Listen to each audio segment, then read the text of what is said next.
নমস্কার, আমি পঙ্কজ বিশ্বাস এবং আপনারা দেখছেন পলিটিক্যাল ডেইলি। শেষ পর্যন্ত মমতা বন্দ্যোপাধ্যায়ের হাত থেকে গোটা পার্টিটাই চলে গেল। 20 জন সাংসদ তারা তৃণমূল কংগ্রেস ছেড়ে দিয়েছেন। সুখেন্দু শেখর রায়, কাকলি ঘোষ দস্তিদার, জগদীশ বর্মা বাসুনিয়া সহ বহু নাম রয়েছে যারা তৃণমূল কংগ্রেসটা ছেড়ে দিয়েছেন। প্রায় 20 জন রয়েছেন। এবং আপনাদেরকে বলে রাখি, এতে শতাব্দী, প্রসূন, অসিত মাল, বাপি হালদার, জুল মালিয়া, কালীপদ সোরেন, অরূপ চক্রবর্তী, পার্থ ভৌমিক, শর্মিলা সরকার এরা তো আছেনই।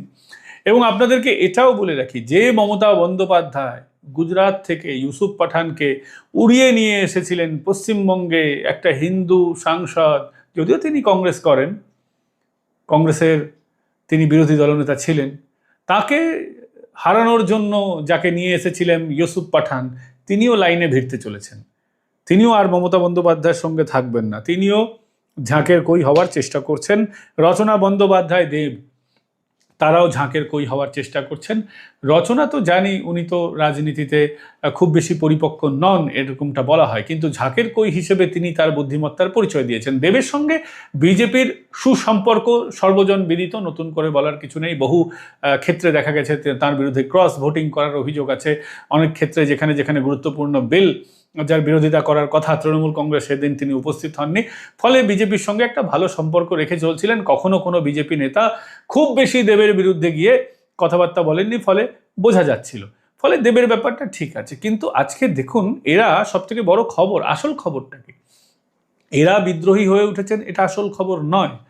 আসল খবর হচ্ছে যে এরা বিজেপি জোটের শরিক হতে চাইছেন, এরা এনডিএ জোটের শরিক হতে চাইছেন।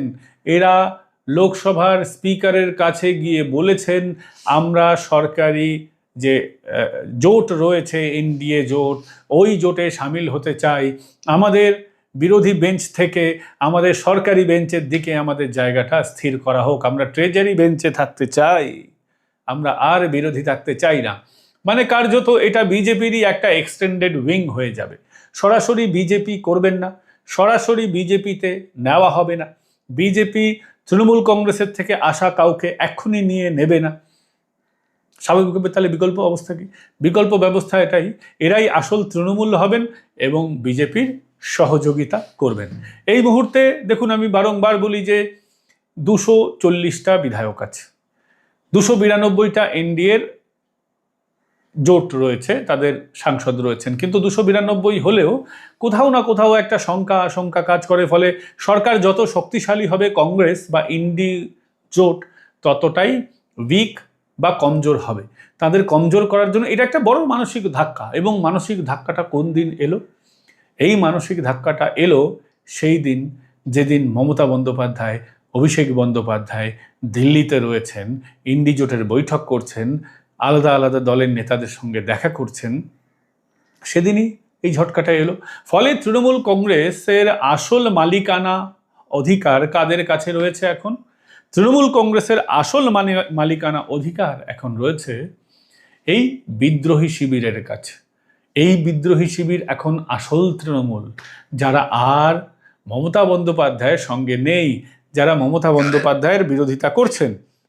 এই জায়গায় দাঁড়িয়ে আপনাদেরকে বলে দিই ঘটনাটা কি হয়েছে। লোকসভার স্পিকারকে তৃণমূলের বিদ্রোহীরা এই চিঠিটা অলরেডি পাঠিয়ে রেখেছেন এবং পাঠানোর আগে প্রকাশ্যে বিজেপি নেতা তথা কেন্দ্রীয় মন্ত্রী ভূপেন্দ্র যাদবের বাড়িতে গিয়েছিলেন এই সমস্ত সাংসদরা। তারপর তারা চিঠিপিঠি জমা দিয়েছেন ফর্মালি। এবার লোকসভায় এদের যে জায়গা, সেটা জায়গা বদল হবে। তৃণমূল ইন্ডি জোটের ওখানে বসতো, এখানে এরা বসবেন না, এরা সরকারের পেছনে পেছনে বসবেন। ফলে যে কাকলি ঘোষ দস্তিদারকে আপনারা এবিপি আনন্দের শোতে বলতে দেখেছেন একজন বর্তমান রাজ্য সরকারের মন্ত্রীর বিরুদ্ধে, যিনি ফ্যাশন ডিজাইনার অগ্নিমিত্রা পল, কে অগ্নিমিত্রা পল? শুনেছি নাকি অগ্নিমিত্রা শাড়ি টাড়ি এইসব আর কি ডিজাইন করে। এখন তাকে খুব ভালো করে চিনতে পারবেন। এখন তাদের সঙ্গে দেখা করতে হবে, বসতে হবে। কি ঢোক গেলারা রাজনীতিতে, এরকম ঢোকরা নেতাদেরা দরকারের সময় গিলে ফেলে। ঢোক গিলতে হয়, দরকারের সময় গাধাকেও বাবা বলতে হয়। এখন এদের বাঁচতে গেলে বিজেপির সখ্যতা এদের দরকার আছে, নাহলে কে চাইবে এই বৃদ্ধ বয়সে ডিম টিম খেতে? এটা ভালো হচ্ছে না খারাপ হচ্ছে আমি সেটার দিকে যাচ্ছি না। বিজেপির যারা নিচুতলার কর্মীরা আছেন তাদের অনেকের এই ঘটনাটা পছন্দ হবে না, পছন্দ না হওয়াটাই স্বাভাবিক। এরা এদেরকে নেতৃস্থানীয় বা বন্ধুস্থানীয় জোট স্থানীয় মনে করতে এখনও কয়েকটা দিন লাগবে, সময় লাগবে, তাদের লাগারই কথা। কিন্তু কিছু করার নেই, কেন্দ্রীয় নেতৃত্ব মনে করছে এটা ভীষণ দরকারি পরবর্তী ভবিষ্যতের কথা ভেবে। কারণ দেখুন, আজকে যদি তৃণমূলটাই যদি না থাকে তাহলে রাজনীতি করা সহজ। গণতন্ত্রের জন্য এটা খারাপ সংকেত হলেও বিজেপির জন্য অবশ্যই এটা শুভ সংকেত। বিজেপি একটি রাজনৈতিক দল, তারা চাইবেই সবসময় বিরোধী শিবিরকে ভেঙে দিতে। মমতা বন্দ্যোপাধ্যায় একই কাজ করতেন, বিরোধী শক্তি থাকতে দিতেন না। বিজেপিও সেই পথেই চালিত হচ্ছে, তারাও চাইবে না কখনোই তাদের শক্তিটা, বিরোধী শক্তি এত মজবুত হোক, সিপিএম উঠে আসুক। কিন্তু একটা পলিটিক্যাল ভ্যাকুয়াম কিন্তু তৈরি হবেই, এবং আমার যেটা মনে হচ্ছে এই পলিটিক্যাল ভ্যাকুয়ামে আগামী দিনে কংগ্রেসের কিন্তু একটা গুরুত্বপূর্ণ ভূমিকা তৈরি হতে যাচ্ছে। আমি বহু তৃণমূল নেতার খবর পেয়েছি, তাদের সঙ্গে কিছু কিছু লোকের সাথে কথাও হয়েছে। তারা বলছেন যে তারা যারা বিজেপিতে আলটিমেটলি সামিল হতে পারবেন না, যাদের বিজেপিতে অ্যালার্জি আছে এবং যারা অতীতে কংগ্রেস করেছেন, তৃণমূল তো কংগ্রেসের থেকেই জন্ম নিয়েছে, ফলে যারা অতীতে কংগ্রেস করেছিলেন তারা এখন দেখা যাবে যে তারা কিন্তু এখন কংগ্রেসের দিকে ঝুঁকবেন। অনেকে অলরেডি কংগ্রেসের সঙ্গে সখ্যতা বাড়াতে শুরু করেছেন, কংগ্রেসে অনেকে যাওয়া শুরু করেছেন। তো তৃণমূলের মুসলিম যে অংশটা রয়েছে তাদের কাছে সিপিআইএমটা কমফোর্টেবল, কংগ্রেসও অনেক কাছে কমফোর্টেবল, কিন্তু একটা বড় চাঙ্ক কংগ্রেসের দিকে কিন্তু ঝুঁকবে। মানে তৃণমূলের যেটা বিদ্রোহী গোষ্ঠী ওটা বিজেপির দিকে ঝুঁকে গেছে, নতুন করে বলার কিছু নেই, কিন্তু একটা বড় চাঙ্ক কংগ্রেসের দিকে ঝুঁকবে। এটা কংগ্রেসের জন্য ভালো খবর, আবার কংগ্রেসের জন্য খারাপ খবর এটা ন্যাশনাল পলিটিক্সের ক্ষেত্রে, যে আগামী দিনে এই গোটা কংগ্রেস দলটা কিন্তু ভেঙে যাবে। আগামী দিনে কংগ্রেস তো থাকছে না, কংগ্রেস আরও উইকেন্ড হচ্ছে। তো সেখানে তৃণমূলের মতো শক্তি থাকলে তারা একটু শক্তি পেত, কিন্তু আরও বেশি তৃণমূলও কমজোর হচ্ছে, আরও বেশি কংগ্রেসটাও কমজোর হচ্ছে। এবং এইটা কোন দিন হলো, যখন অভিষেক বন্দ্যোপাধ্যায় কলকাতা থেকে পালিয়ে চলে গেলেন দিল্লি। আরেকজন অভিষেক বন্দ্যোপাধ্যায়ের ক্লোজ অ্যাসোসিয়েট গ্রেফতার হয়েছেন, পুষ্পা, বিনা গোঁফ বিনা দাড়িওয়ালা পুষ্পা, ফলতার পুষ্পা। সে নেপাল থেকে গ্রেফতার হয়ে গেল, নেপালে পালানোর চেষ্টা করছিল। নিন্দুকেরা বলছেন যে নেপালের মধ্যে ঢুকে নাকি সে গেছিল, কিন্তু যেটা পুলিশ প্রশাসন বলছে আর যেটা অফিসিয়ালি বলা হচ্ছে, নেপালে সে পালাতে পারেনি, এবং হতেও পারে, এবং এটা হওয়াটাই স্বাভাবিক যে নেপালে পালানোর আগে সেখানে বিএসএফ টিএসএফ তো থাকে, তার পুলিশ টুলিশও থাকে, তো তাকে ধরে নেওয়া হয়েছে। টাওয়ার লোকেশন ফোকেশন হয়তো করা হয়েছিল, সেইভাবে তাকে ধরে নেওয়া হয়েছে। ফলে পুষ্পা গেছে, পুষ্পা একদম ইন দ্য ভোগ অফ মা।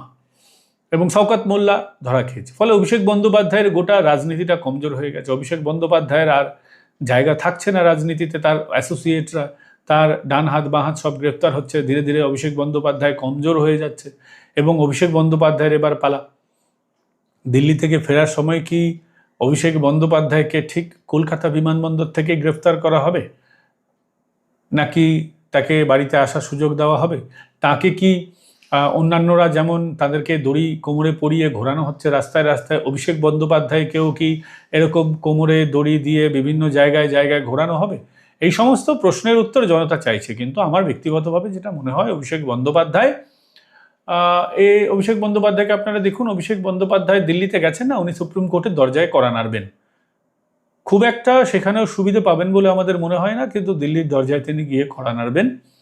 কড়া দিল্লির দরবারে গিয়ে কড়া নেড়ে তিনি চেষ্টা করবেন যাতে ওখান থেকে কোনো রকমের রক্ষা কবচ পাওয়া যায়। কিন্তু যেহেতু হাইকোর্ট থেকে রক্ষা কবচ পাওয়া যায়নি, সেহেতু আমার মনে হয় যে সুপ্রিম কোর্টেও তার খুব একটা লাভ হবে না। কারণ সুপ্রিম কোর্টে এখন বিশেষ বিশেষ ক্ষেত্রে দেখা যাচ্ছে তাদের কোনো লাভ হচ্ছে না। এখন আগামী দিনে দেখা যাক যে অভিষেক বন্দ্যোপাধ্যায়ের কী হবে। কিন্তু তৃণমূল কংগ্রেস ভেঙে গেছে। এরপরে যেটা মমতা বন্দ্যোপাধ্যায়ের ভবিতব্য, সেটা হচ্ছে তার কাছ থেকে সিম্বলটাও থাকবে না। এই বিরোধী গোষ্ঠী যেদিন ঠিক করে নেবে তাদের সুপ্রিম লিডার কে হবে, কাদের নেতৃত্বে কিভাবে এই নতুন গোষ্ঠীটা চলবে, এটা যখন ঠিক হয়ে যাবে, মমতা বন্দ্যোপাধ্যায়কে তারা এক্সপেল করে দেবে। মমতা বন্দ্যোপাধ্যায় এর বিরুদ্ধেও হাইকোর্টে যেতে পারেন, সুপ্রিম কোর্টে যেতে পারেন যে তার কাছ থেকে বেআইনিভাবে দল কেড়ে নেওয়া হয়েছে।